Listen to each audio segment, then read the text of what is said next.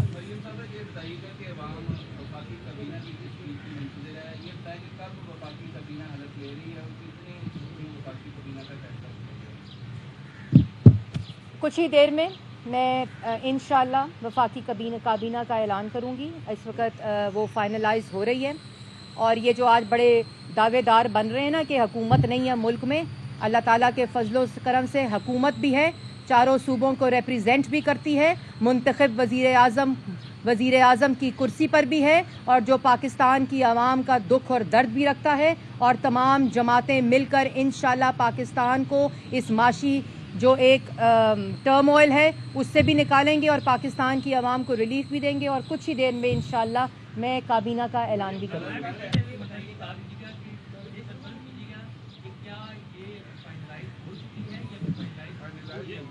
Finalise ہو چکی ہے اور بالکل آخری لمحات پر ہے جس کی میں اناؤنسمنٹ کروں گی. میں ہر منسٹری کس پارٹی کو کنسلٹیشن کے ساتھ, اور یہ جو جھوٹ بول رہے ہیں ان کو نہ کنسلٹیشن کا پتہ ہے نہ مشاورت کا پتہ ہے, ان کی ڈکشنری میں یہ الفاظ ہی نہیں ہے.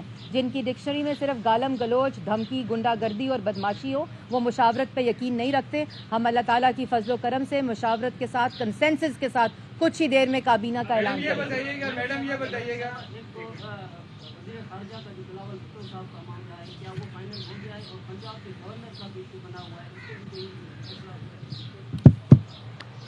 کوئی ایشو کسی کا نہیں بنا ہوا, سب کیا سرائیاں ہیں, کیونکہ کوئلیشن میں جماعتیں موجود ہیں جنہوں نے اس جدوجہد میں اکٹھے عدم اعتماد کے ذریعے ان چوروں کو, ڈاکوؤں کو, نالائقوں کو, نااہلوں کو جس کی قیمت پاکستان کی عوام ادا کر رہی ہے آج, ان کو پارلیمان سے اٹھا کر باہر پھینکا ہے. اس لیے مشاورت کا سلسلہ ذرا طویل تھا, لیکن ہم چاہتے تھے کہ ہم پوری کابینہ تمام جماعتوں کے ساتھ, پہلے یہ مشورہ آیا تھا کہ ہم پہلا بیچ اناؤنس کر دیں, لیکن ہم پوری کابینہ تمام جماعتوں کی ریپریزنٹیشن کے ساتھ اناؤنس کرنا چاہتے تھے جس کا مرحلہ مکمل ہو چکا ہے اور انشاءاللہ کچھ ہی دیر میں ہم اعلان میڈم یہ بتائیے گا کہ موجودہ صورتحال میں وزارت اطلاعات کتنا ٹف ٹاسک ہوگا آپ سے؟ دیکھیں وزارت اطلاعات وہ وزارت اطلاعات نہیں ہوگی جو عمران خان اور پاکستان تحریک انصاف کی وزارت اطلاعات تھی. یہ پاکستان کی ریاست کی وزارت اطلاعات ہوگی, یہ حکومت پاکستان کی اطلاعات ہوگی اگر یہ منصب جس کو بھی دیا جاتا ہے. اور یہ انشاءاللہ پاکستان کی عوام کے جو ریلیف ہیں, پاکستان کے عوام کے لیے جو خبر کی اصلی جزیات ہے, فیک نیوز نہیں بلکہ پاکستان کی عوام کے سامنے حقائق رکھنے کی وزارت اطلاعات ہوگی جس کو بھی یہ منصب دیا گیا. ایک لے لوں پھر آپ کو دیکھیں.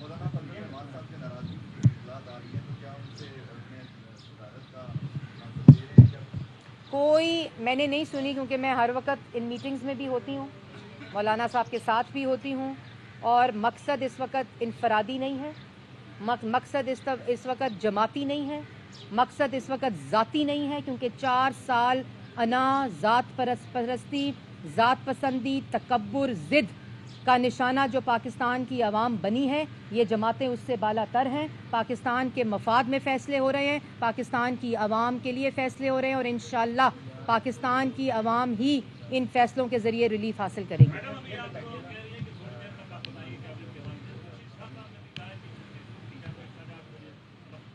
جی بالکل, میں نے پہلے کہا آپ کو حلف کا ٹائم مجھے نہیں پتا, لیکن بہت جلد میں کابینہ کا اعلان کروں گی.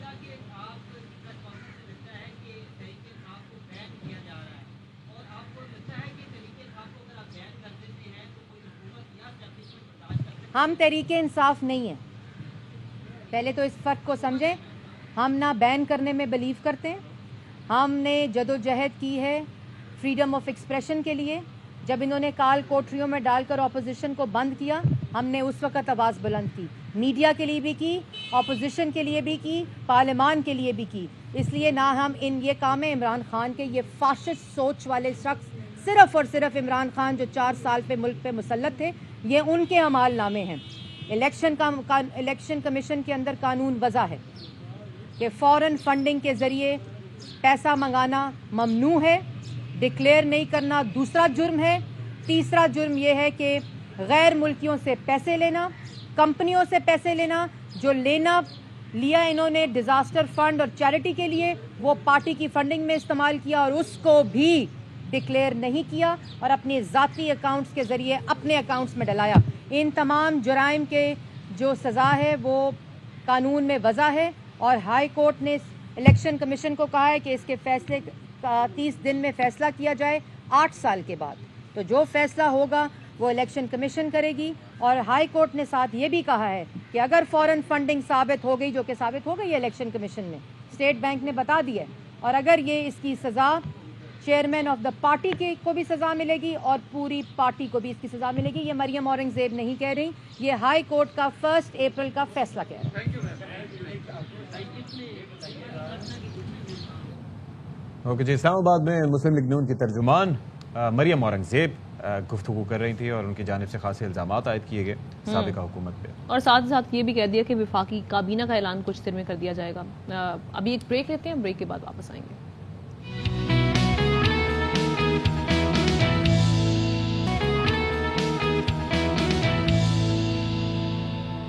جی باخبر سویرا میں ایک بار پھر سے آپ کا خیر مقدم ہے. اور ماہ رمضان, بلکہ ہاں شام رمضان میں, جسٹ امیجن یہ وہ ٹائم ہے جس میں روزہ لگنا شروع ہو جاتا ہے, اور آج اس کا آپ کو واضح ثبوت ملا. اچھا, کچھ میوزک کا بھی کارنامہ ہے. وہ کیا میوزک ملتا جلتا ہے نا شام رمضان میں, تو ہم نعت لگائیں گے کبھی, تو پھر آپ کو لگ پتہ جائے گا, پھر ہم مزید اس کے ساتھ آئیں گے.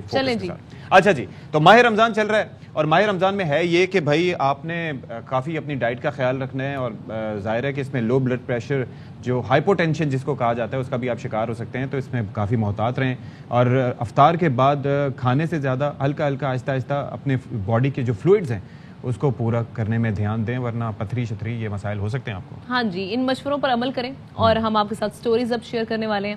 اور سب سے پہلے ایک خبر شامل کر لیتے ہیں, وہ یہ کہ پیپلز پارٹی کے رہنما خورشید شاہ صاحب نے میڈیا سے غیر رسمی گفتگو کی ہے, اور انہوں نے کہا ہے کہ وفاقی کابینہ آج رات 8:30 بجے حلف اٹھائے گی. اور ساتھ ہی ساتھ کہا کہ آج 36 رکنی کابینہ حلف اٹھائے گی. پیپلز پارٹی کے 11, مسلم لیگ نون کے 14 وزراء حلف اٹھائیں گے. JUI کے 4 وزراء آج حلف اٹھائیں گے اور باقی 7 وزارتیں اتحادیوں کو دی جائیں گی. اچھا, اس سے پہلے مریم اورنگزیب جو ہے وہ فرما چکی ہیں کہ اب سے کچھ دیر بعد اعلان ہوگا, مشاورت کے بعد اعلان ہوگا. پھر لگتا یہ ہے کہ بہت ہی زیادہ التوا کا شکار ہیں معاملات, کیونکہ کبھی کسی کی جانب سے کوئی مطالبہ سامنے آ رہا ہے, کسی کی جانب سے کوئی مطالبہ سامنے آ رہا ہے. آپ کو یاد ہوگا کہ پہلے ہم نے وزارت خارجہ کے لیے نام سنا تھا کہ خواجہ آصف شاہ صاحب بھی شاید ان کا نام زیر غور ہے. پھر اس کے بعد بلاول بھٹو کے نام بار بار آتے رہے. اب یہ مشاورت کے بعد اعلان ہوگا تو کیا ہوگا؟ اور لیکن مریم اورنگزیب صاحبہ تو کہہ رہی ہیں کہ اعلان اب تک ملتوی کر دیا گیا, ابھی اس پر مشاورت جاری ہے. یعنی ابھی بھی متضاد خبریں سامنے آ رہی ہیں. پیپلز پارٹی کچھ کہہ رہی ہے, مسلم لیگ نون کچھ کہہ رہی ہے, لیکن مسئلہ یہ ہے کہ وفاقی کابینہ جس کا فوراً سے انتخاب کر دینا چاہیے تھا, بن جانی چاہیے تھی, اب 7 دن سے اوپر گزر گئے, لیکن معاملہ جوں کا توں ہے کیونکہ سب کی اپنی اپنی خواہشات ہیں. ظاہر ہے کہ یہ چیزیں بڑی دیکھنے کی ہیں, امپورٹنٹ چیزیں ہیں, لیکن ہمارے ہاں اور بڑے مسائل ہیں. اور پھر اس کے بعد اقتدار کی عہدوں کی بندر بانٹ ایک اپنی جگہ ہے. پھر کریڈٹ اور جو ڈسکریڈٹ کرنے والی بات ہے کہ الیکشنز کے پاس جب جائیں گے تو کیا ہوگا, کس طریقے سے دیکھا جائے گا. اچھا جی, اس سے پہلے کہ ہم آگے بڑھیں, جس طرح سے کل بھی ہم نے اس خبر کا تذکرہ کیا کہ 2 اتحادی حکومت کے جن میں محسن داوڑ اور علی وزیر شامل تھے, ان کی جانب سے اسمبلی فلور پر فوج کے خلاف بیانات دیے گئے, ان کو برا بھلا کہا گیا. یعنی کہ بارڈر پار چیز ایک کام ہو رہا ہے, اور جی. اگر وہ ریٹیلیشن میں پاکستان نے کیا بھی ہے تو اس کے اوپر آپ اسمبلی میں آ کے کیسے کرٹیسائز کر سکتے ہیں؟ آپ وہاں پر اسمبلی میں افغانستان کے مفادات کے تحفظ کے لیے نہیں بیٹھے, آپ پاکستانی مفادات کے تحفظ کے لیے بیٹھے ہیں, اور یہی آپ کے کاغذات نامزدگی میں بھی اوتھ بھی آپ جب جمع کراتے ہیں. اب ہم نے کل یہی معاملہ اٹھایا کہ اسپیکر اس پر خاموش رہے, مسلم لیگ نون اس پر خاموش رہی. اگر کل ہی وہاں پر روک دیا جاتا تو یہ بیانات آگے نہ بڑھتے, کیونکہ اب BNP مینگل کی جانب سے بھی فوج مخالف بیانات دیے گئے. نہ صرف بیانات دیے گئے بلکہ اسمبلی سے واک آؤٹ کر دیا گیا. ان کی جانب سے کہا گیا کہ بلوچستان میں ماورائے عدالت قتل عام جاری ہے, اس صورتحال میں کیسے اس حکومت میں بیٹھیں, اور ساتھ ہی ساتھ الزامات لگاتے ہوئے BNP مینگل وہاں سے واک آؤٹ. اب یہ ذرا دیکھیے کہ یہ کس بنیاد پہ یہ اتحاد طے پایا ہے. یہ بڑے سیریس کوسچنز ہیں, کیونکہ ویسے اختلافات ہو سکتے ہیں, آپ مہنگائی پہ بات کر سکتے ہیں, بے روزگاری پہ بات کر سکتے ہیں, کچھ مشاورت اور مشورے دے سکتے ہیں کہ بھائی یہ چیزیں اس طرح سے حکومت چلائے, لیکن ایسے ریاستی اداروں کو نشانہ بنانا یہ کہاں کا تقاضا ہے. تحریک انصاف کے دور میں یہ نہیں ہوتا تھا, حالانکہ اس وقت بھی ان میں سے بیشتر لوگ حکومت کا حصہ تھے, لیکن اس کے باوجود ان کی جانب سے زبان درازی نہیں کی جاتی تھی, اور اگر کی جاتی تھی تو اس میں وہاں پر لوگ موجود تھے جو ان کو جواب دیتے تھے. لیکن اب ایسا ہو رہا ہے کہ لوگ واک آؤٹ کر رہے ہیں, اور یہ ظاہر ہے کہ نون لیگ کی حکومت اگر دیکھا جائے تو اس وقت بیساکھیوں پہ کھڑی ہے, تو اس وجہ سے شاید وہ کمپرومائز کریں, لیکن نیشنل سیکیورٹی پر کمپرومائز نہیں ہونا چاہیے. صرف نیشنل اسمبلی میں نہیں ہو رہا یہ معاملہ اگر آپ سوشل میڈیا پر دیکھیں, وہاں پر فوج مخالف ٹرینڈز چلائے جا رہے ہیں. یعنی آپ ریاستی اداروں کو کمزور کرنے کی کوشش کر رہے ہیں, لیکن اس پر حکومت خاموش ہے. یہ خاموشی بڑی پراسرار ہے. برگیڈیئر ریٹائرڈ حارث نواز صاحب نے ہمیں اس معاملے پر جوائن کیے, ان سے بات کرتے ہیں. حارث نواز صاحب, یہ کہیے گا, کل محسن داوڑ, علی وزیر, اس کے بعد آج ہم نے دیکھا کہ BNP مینگل وہ بھی اس طرح کے بیانات دے رہی ہے, ریاستی اداروں کو کمزور کرنے کی کوشش کی جا رہی ہے, لیکن اس پر خاموشی ہے حکومت کی جانب سے. یہ کیا سچویشن ہے؟ دیکھیں, یہ بہت ہی افسوسناک بات ہے. آئی کانٹ ریکنسائل کہ جس طریقے سے کل محسن داوڑ نے اور علی وزیر نے باتیں کی ہیں, لگ رہا تھا کہ افغان گورنمنٹ کے لوگ آ کے یہاں پارلیمنٹ میں بیٹھے ہیں, دیر افغان نیشنل, اور وہ آ کے افغانستان کا جو ہے نقطہ نظر پیش کر رہے ہیں, جو کہ ایک ہائیلی آبجیکشنیبل ہے. آئی تھنک اس کے اوپر ہمیں ریاستی اداروں کو سب کو اس کے اوپر بڑا سخت موقف لینا چاہیے. اور اسی طریقے سے اکثر مینگل صاحب نے بھی یہی باتیں شروع کر دی ہیں. یہ اس کا مطلب یہ ہے کہ یہ ایک اور نئی ہوا دے رہے ہیں, جو آپ نے پروونشلزم کو اور اس کے بعد آپس میں لڑانے کی باتیں کی جا رہی ہیں. یہ پرائم منسٹر آف پاکستان کو اس پر بڑا سخت نوٹس لینا چاہیے. اور ایسی باتوں کو ایون اسپیکر قومی اسمبلی کو اس کو ان کو جواب بولنے دینا چاہیے. لیکن سر ایک چیز ذرا بتائیے گا کہ یہ کیا وجہ ہے؟ اب یہ کہہ رہے ہیں کہ BNP مینگل نے جس طرح سے کہا کہ ہم ایسے ایوان میں نہیں بیٹھ سکتے, تو بھائی اگر ایسا تھا تو آپ حکومت کا ساتھ دے کیوں رہے تھے؟ اس وقت آپ نے تحریک عدم اعتماد میں ووٹ کیوں دیا اگینسٹ, جبکہ آپ کو نہیں دینا چاہیے تھا؟ آپ اسی وقت اسمبلی سے بیٹھنے سے انکاری ہوتے. اب یہ حکومت کو ایک طرح سے بلیک میل بھی کر رہے ہیں, اور حکومت بلیک میل بھی ہو رہی ہے, لیکن کیا اقتدار سے چمٹے رہنا نیشنل سیکیورٹی سے بڑھ کے ہے؟ That is the question. یہی میں بات کر رہا ہوں کہ یہ بہت ہی غلط بات ہے، اور جس طریقے سے یہ بات بیان بازی ہو رہی ہے یہ تو بڑی خطرناک سچویشن ہے۔ مقصد ایک تھا عمران کی حکومت کو ختم کرنا، اس میں سب اکٹھے تھے۔ میں نے اس وقت بھی کہا تھا کہ یہ ان نیچرل الائنس ہے، یہ چل نہیں سکتی ہے۔ ویسے بھی خالی وداؤٹ اپوزیشن جمہوریت اور اسمبلی کی کوئی حیثیت نہیں ہے، کوئی کریڈیبلٹی نہیں ہے۔ نہیں تو آپ سمجھتے ہیں جس ٹائم یہ ڈسلوج کرنے کے لیے کر رہے تھے اس ٹائم انہوں نے یہ شرائط رکھی ہوں گی کہ ہم اس پر بات کریں گے، اس ایشو پر؟ بالکل انہوں نے رکھی ہوگی، اور یہ بھی کنڈیشن رکھی ہوں گی کہ آپ ہماری مسائل کو حل کریں گے، چاہے وہ فاٹک ایریا ہوگا۔ اب دیکھیں نا، پاکستان کی اگر ایئر فورس نے اگر کہیں اٹیک کیے ہیں ان کے اوپر تو ظاہر ہے وہ دہشت گرد ہیں، روزانہ ہمارے فوجیوں کو شہید کر رہے ہیں اور ینگ آفیسر کو شہید کر رہے ہیں۔ اور سر یہ ایک ایسا زمانہ ہے کہ جب سرجیکل اسٹرائکس کی ڈاکٹرائن دنیا بھر میں یہ ایکٹیو ہے، انڈیا دعوے کرتا ہے اس سے ہوتا نہیں ہے، ہم سے ہوتا تھا، ہم نے جہاں کرنا تھا کر دیا۔ امریکہ نے کیا کیا اتنا، کتنا ظلم و بربریت کیا۔ یہ تو جو مین ہارڈ ٹارگیٹ ہیں ان کی طرف جاتے ہیں، وہ بھی جہاں سے فائر آتا ہے، جہاں سے وہ اٹیک کرتے ہیں، ان کانسنٹریشن کو جو ہمارے پاس انفارمیشن ہوتی ہے صرف ویری سلیکٹیو، اور وہ کر کے کامبنگ کرتے ہیں کہ کسی کو غلط نقصان نہ ہو۔ لیکن انڈیا تو سرجیکل اسٹرائک کہاں کر کے گیا، کبھی مار کے گیا، وہ ان کی اپنی انکمپیٹنسی تھی۔ ٹھیک ہے، ہم جہاں جاتے ہیں شوٹ ٹو کل کرتے ہیں، صرف لوگوں کو نقصان کرتے ہیں جو پاکستان کی طرف میلے سے دیکھتے ہیں۔ ٹھیک ہے جی، بہت شکریہ بریگیڈیئر ریٹائرڈ حارث نواز صاحب، دفاعی تجزیہ کار ہمارے ساتھ موجود تھے۔ اور یہ بڑا تشویشناک سچویشن ہے، وجہ اس کی یہ ہے کہ بھائی آپ کو یاد ہے کہ وہ جب شروع میں فیک اکاؤنٹس بنا کے ٹویٹر پر پھر افواج پاکستان کے خلاف ہرزہ سرائیاں، پھر اس کے بعد وہ ایک نعرہ لگا رہا تھا لر و بر یا افغان، یعنی کہ اس وقت بھی یہ اس طرح کے نعرے لگ رہے تھے پاکستان میں بیٹھ کے، تو یہ بڑا تشویشناک ہے۔ اور ابھی recent D G I S P R کی جو پریس بریفنگ تھی اس میں یہی کہا گیا تھا کہ ہرزہ سرائی نہ کی جائے، فوج مخالف ٹرینز نہ چلائے جائیں، لیکن اس کے باوجود بات ہو رہی ہے اور اس کو کوئی روک نہیں رہا، یہ ایک عجیب سی بات ہے۔ اچھا جناب، اب ہم تھوڑا سی بات کرتے ہیں رمضان المبارک کے حوالے سے، کیا کھانا چاہیے، کیا پینا چاہیے، کیونکہ روزہ تو ہم رکھ لیتے ہیں، اس کے بعد بہت سارے لوگ ایسے ہیں جن کو سر درد کی شکایت رہتی ہے، بہت سارے لوگ ایسے ہیں جن کو ڈی ہائیڈریشن کی وجہ سے اکثر چکر بھی آ رہے ہوتے ہیں، فوکس نہیں رہتے، یعنی کہ آپ یو لیک دا فوکس، اور اس کے بعد آپ کا کسی بھی چیز پہ توجہ دینا۔ اچھا یہ روزے سے پہلے، افطار سے پہلے بھی ہوتا ہے، افطار کے بعد بھی یہ سچویشن ہوتی ہے، لیکن افطار کے بعد کیوں ہوتا ہے ایسا؟ اکثر لوگوں کو تو ہیزی کی سچویشن رہتی ہے افطار کے بعد۔ بھائی ہاسپٹلز کے چکر لگانے کا اتفاق ہوا تو وہاں پتہ چلا کہ بہت سارے کیسز گیسٹرو کے یا فوڈ پوائزننگ کے آ رہے ہیں، تو کیا کرنا چاہیے، کس طریقے سے مینج کریں؟ تو ماہر طب ہمارے ساتھ موجود ہیں، ہمارے جانے مانے اور پہچانے حکیم شاہ نذیر صاحب، بہت شکریہ، آپ ماشاءاللہ بڑے اچھے لگ رہے ہیں، لگتا ہے میچنگ تھوڑی بہت ہلکی پھلکی ہو رہی ہے، تو بتائیں بھائی کہ کیا احتیاط کریں رمضان میں؟ جی السلام علیکم۔ اور دیکھیں، احتیاط ایک تو ہوتا ہے بسیار خوری، یعنی ہم کچھ زیادہ ہی کھانا پینے پہ کچھ زیادہ ہی کھانا پینا شروع کر دیتے ہیں، اور بعض لوگ جو ہیں بناتے 10 چیزیں ہیں لیکن کھاتے اتنا سا ہیں، ایسا بھی ہے۔ اور ہم جو سحری میں جب کھاتے ہیں تو انشاءاللہ کوشش کیا کریں کہ ایک تو اچھا کھائیں، ہیلدی کھائیں، اور بعدی چیزوں کا استعمال تھوڑا سا کم کر لیں، جس طریقے سے تیز مرچی، تیز مسالہ اور مرغن چیزیں، اس کو کم کریں، نیچرل چیزوں۔ لیکن پاکستانی عوام کی ڈکشنری بڑی کمزور ہے، ٹھیک ہے، ان کے نزدیک جب آپ اچھا کہتے ہیں تو ان کے ذہن میں کڑاہیاں، نہاریاں ایسے، لیکن اس کے پھر خمیازے بھی یہی آتے ہیں نا کہ ہمارا بیڈ کولیسٹرول بڑھ رہا ہوتا ہے، ہمارا یورک ایسڈ بڑھ رہا ہوتا ہے، کریٹینائن بڑھ رہا ہوتا ہے، یوریا بڑھ رہا ہوتا ہے، ایسی بہت ساری چیزیں۔ اور بعض جب تیزابیت بڑھ جاتی ہے، ایسیڈیٹی بڑھ جاتی ہے، تو پھر یہ معدے سے لے کے یہاں منہ تک جلن شروع ہو جاتی ہے۔ بالکل ایسے ہی۔ اور یاد رکھیے گا، جو السر کا پیشنٹ ہوگا، جو تیزابیت کا پیشنٹ ہوگا، اس کا خالی معدہ اسے زیادہ تنگ کرے گا، بہت زیادہ تنگ کرے گا، اسی لیے تیزاب بنتے رہیں گے۔ جی، تیزابیت کے پیشنٹ کو اسی لیے ہم کہتے ہیں کہ ہر 2 گھنٹے بعد کچھ نہ کچھ کھا لیا کریں۔ لیکن جب رمضان کی صورتحال ہو تو پھر افطاری کے بعد سے لے کے آپ ایک تو کچھ نہ کچھ کھائیں، ساتھ میں پانی کا ٹیک زیادہ کر لیں، جو دن کو پانی آپ نے نہیں پیا وہ رات کو پورا کر لیں، جس طریقے سے ہر آدھے گھنٹے بعد 1 گھنٹے بعد 1 گلاس آدھا گلاس پانی پئیں۔ آپ نے اکثر لوگوں کو دیکھا ہوگا کہ جیسے ہی روزہ کھولتے ہیں تو وہ چکرا جاتے ہیں، چکرانے کے بعد یا تو لیٹ جاتے ہیں، گر جاتے ہیں، یا سر پکڑ لیتا ہے، یا تو پیٹ پہ ہوا بھرنا شروع ہو جاتی ہے، پیٹ پھولنا افارا ہونا شروع ہو جاتا ہے۔ تو ایسی صورتحال کے اندر آپ نے 3 چیزیں گھر پہ رکھ لینی ہیں، ایک اسپغول دانہ، ایک تخم بلنگا، ایک گوند کتیرا۔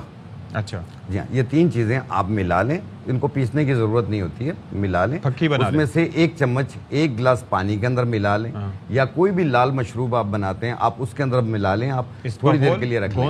اسپغول دانہ، ایک اسپغول بھوسی ہوتی ہے، ایک اسپغول دانہ ہوتا ہے براؤن کلر کا، اور ایک تخم بلنگا، ایک گوند کتیرا۔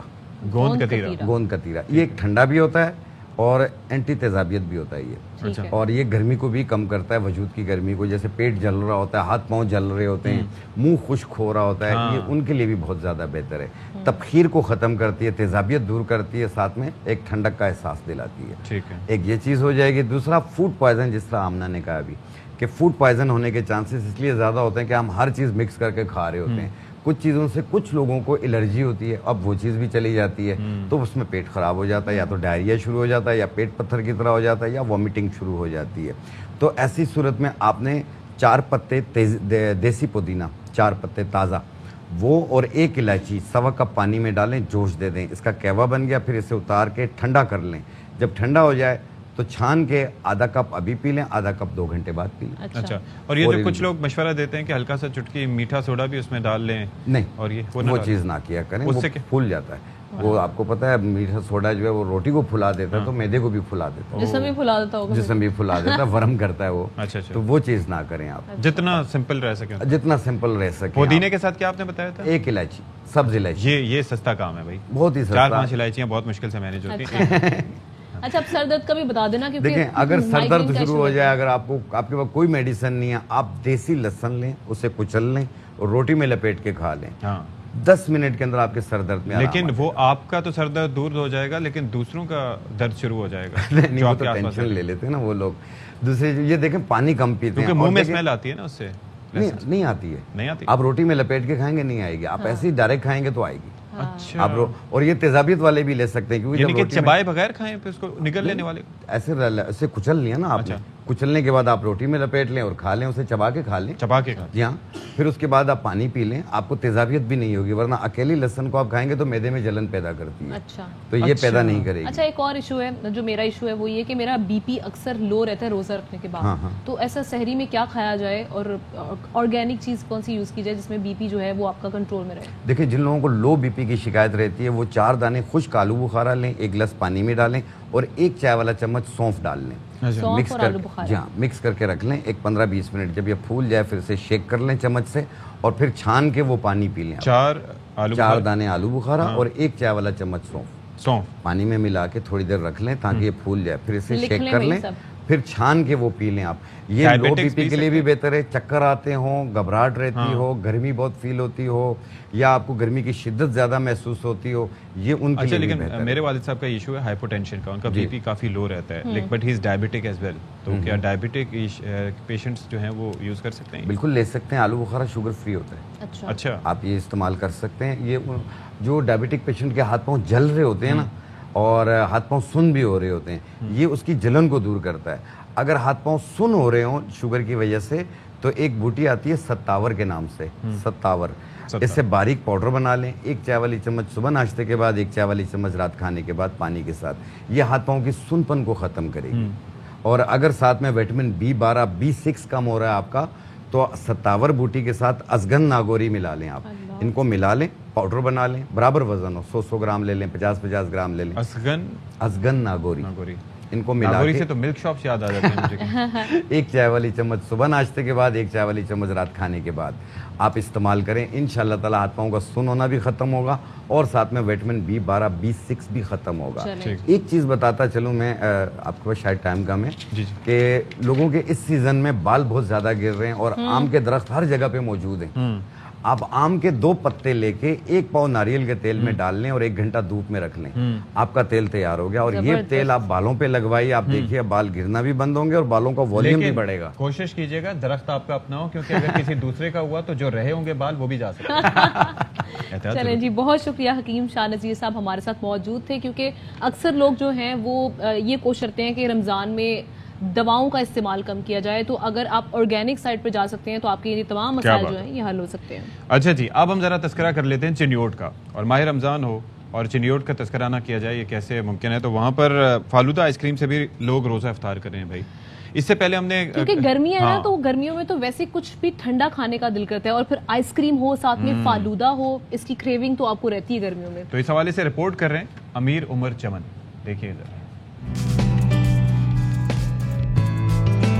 افطار کا ٹائم ہوتے ہی روزے دار سب سے پہلے مشروبات اور ٹھنڈی چیزوں کا استعمال کرتے ہیں۔ چنیوٹ کے لوگ مشروبات کی جگہ فلودہ آئس کریم سے روزہ افطار کرنے کو ترجیح دیتے ہیں، اسی وجہ سے فلودہ آئس کریم کی دکانوں پر رش نظر آتا ہے۔ میں بھائی یہاں پر فلودہ پارسل خریدنے کے لیے آیا ہوں۔ افطاری سے پہلے فلودہ جوسز کے ساتھ ساتھ فلودے کا بہت اچھا ٹیسٹ ہوتا ہے۔ کھویا، پستہ، سوئیاں، آئس کریم، چاروں مغز، بادام، تخم ملنگا اور برف سے تیار ہونے والے فلودہ کو لینے کے لیے گھنٹوں انتظار کرنا پڑتا ہے۔ فلودہ بنانے والے کہتے ہیں کہ اس میں استعمال ہونے والی اشیاء صحت کے لیے انتہائی مفید ہیں۔ افطار میں بہت زیادہ استعمال ہوتا ہے اور افطاری سے پہلے لوگ پارسل میں بہت زیادہ تعداد میں لوگ لے کر جاتے ہیں۔ بچے ہوں یا بڑے، فالودے میں اپنی من پسند کے ذائقے کی آئس کریم بھی ڈلواتے ہیں، جس سے ان کے افطار کا مزہ دوبالا ہو جاتا ہے۔ کیمرہ مین عرفان علی کے ساتھ امیر عمر چمن، ایئر وائی نیوز، چنیوٹ۔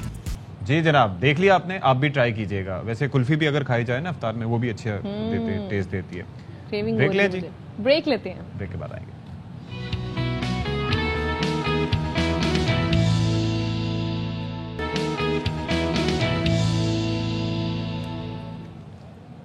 شام رمضان میں ایک بار پھر سے آپ کو خوش آمدید کہیں گے۔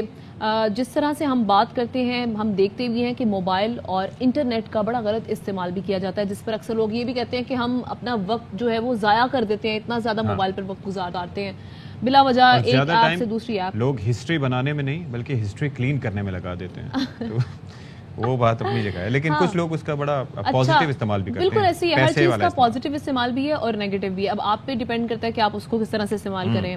اگر آپ چاہیں تو آپ کئی ہزار وہاں سے کما سکتے ہیں، بلکہ لوگ لاکھوں میں کما رہے ہیں اس وقت انٹرنیٹ کے ذریعے۔ لیکن ہم نے یہ دیکھا کہ کووڈ صورتحال میں اس ریشو میں اضافہ ہوا۔ وہ اس طرح سے ہوا کہ جب لوگ گھر پہ بیٹھ گئے تو ان کا رجحان جو تھا وہ گھر پہ بیٹھ کے ای کامرس کی طرف ہو گیا، تو وہاں سے لوگوں نے کئی زیادہ گنا کمایا بھی۔ اس کے علاوہ انویسٹمنٹ بھی کی جا سکتی ہے۔ اچھا ٹھیک ہے، تو یہ اسی پر ذرا بات کر لیتے ہیں، مشاورت کر لیتے ہیں کہ بھائی کس طرح سے کمائے جا سکتے ہیں۔ تھوڑا سا ہمیں بھی ٹپس دیں کہ ہم پارٹ ٹائم میں کیا کریں۔ تو ہمارے ساتھ موجود ہیں ای کامرس ایکسپرٹ عثمان اختر صاحب۔ عثمان صاحب، بہت شکریہ، آپ نے ہمارے لیے وقت نکالا۔ یہ ذرا بتائیں کہ کیسے ممکنات میں سے ہے کہ لوگ اگر کسی کی جاب چلی گئی یا کوئی اور مسئلے مسائل ہوئے تو وہ ای کامرس کے ذریعے گھر بیٹھے پیسے کما سکتے ہیں وداؤٹ ایون موونگ آؤٹ؟ جی بالکل ایسا ہی ہے، اور یہ ہو رہا ہے پاکستان میں، اور اس کے علاوہ باقی کنٹریز میں بھی ہو رہا ہے یہ، اور پاکستان میں بلکہ اب اس کا رجحان کافی بڑھ چکا ہے، اور پاکستان میں رہ کر بہت سارے لوگ پاکستان میں رہتے ہوئے کما رہے ہیں۔ اور پاکستان میں کیونکہ اپرچونٹی اویلیبل ہے کہ یہاں پر ہم لوگ پڑھے لکھے بھی ہیں، اور جاب اپرچونٹی، جاب جو مارکیٹ ہے اس طریقے سے ویلکمنگ نہیں ہے، تو بہت سارے لوگ اس کی طرف آ رہے ہیں، اور میں نے یہ دیکھا ہے کہ پچھلے کچھ سال میں اس کا رجحان کافی بڑھ گیا ہے۔ جی اب رجحان واقعی بڑھ گیا ہے، لیکن بات یہ کہ جن کے پاس سکلز ہیں وہ تو کر سکتے ہیں، ارن کر سکتے ہیں، لیکن جن کے پاس سکل نہیں ہے وہ لوگ بھی اب ہم دیکھ رہے ہیں کہ وہ بھی ای کامرس کے تھرو کما رہے ہیں۔ وہ کیا راستہ ہے کہ اگر کوئی ایسا شخص جس کے پاس کوئی خاص قسم کا تجربہ نہیں ہے کسی چیز میں لیکن وہ کمانا چاہتا ہے آن لائن، وہ کیا کرے؟ جی اس میں ایسا ہے کہ ہم لوگ زیادہ تر جو میں اور میری کمپنی جو ہے وہ زیادہ فوکسڈ ہے آن امیزون سیلنگز کے اوپر، تو امیزون سیلنگ جو ہے وہ پاکستان میں رہتے ہوئے کی جا سکتی ہے، کیونکہ امیزون ایک مارکیٹ پلیس ہے۔ اس کے اوپر یہ کیا جاتا ہے کہ وہاں پر آلریڈی سیلرز اور بائرز اویلیبل ہیں اور ٹرانزیکشنز ہوتی ہیں، تو ہم ایز اے سیلر وہاں پر اپنا اکاؤنٹ رجسٹر کرتے ہیں، پاکستان میں رہتے ہوئے جو ہے ہم وہاں کی جو آئٹمز ہیں ان کو ری سیل کرتے ہیں۔ تو اس سے فائدہ یہ ہوتا ہے کہ یہ کوئی اسکل ایسی نہیں ہے کہ اس کے لیے کوئی خاص لائک کوئی بہت زیادہ کوئی ہمیں پڑھنا پڑے گا، ایسا نہیں ہے۔ تھوڑا سا ایکسپلور کر لیں ہم تو ہم اس کو بڑی آسانی سے سیکھ سکتے ہیں، اور اس کا فری کورس بھی اویلیبل ہے، فری میں سیکھ سکتے ہیں۔ ایسا نہیں کہ آپ کوئی پیمنٹ کریں یا کوئی ایسی اسکل ہے کہ جو کوئی لے نہیں سکتا، کیونکہ بہت ساری، کیونکہ میں تو اس فیلڈ سے تعلق رکھتا ہوں، تو بہت ساری خواتین گھر میں رہ کر کما رہی ہیں، بہت سارے بچے ایون کہ وہ میٹرک بھی جنہوں نے نہیں کیا وہ بھی اس سے جو ہے وہ لاکھوں روپے پاکستان رہتے ہوئے کما رہے ہیں۔ اب ذرا یہ بتائیے گا کہ ویسے دیکھیں آج کل آپ کو پتا ہے کہ سائبر اٹیکس ہوتے ہیں، ذرا سی غلطی سے آپ کے پیسے ہتھیا لیے جاتے ہیں، تو یہ ایک بڑا کنسرن ہوتا ہے ڈیجیٹل لین دین میں یا ای کامرس کے اندر بھی، اگر آپ منی ٹرانسفر میں بھی اگر دیکھیں تو اس کا کیسے آپ کا خاتمہ کر سکتے ہیں اس چیز کا کہ آپ لوٹ نہ جائیں؟ ایز سچ یہ ہے، دیکھیں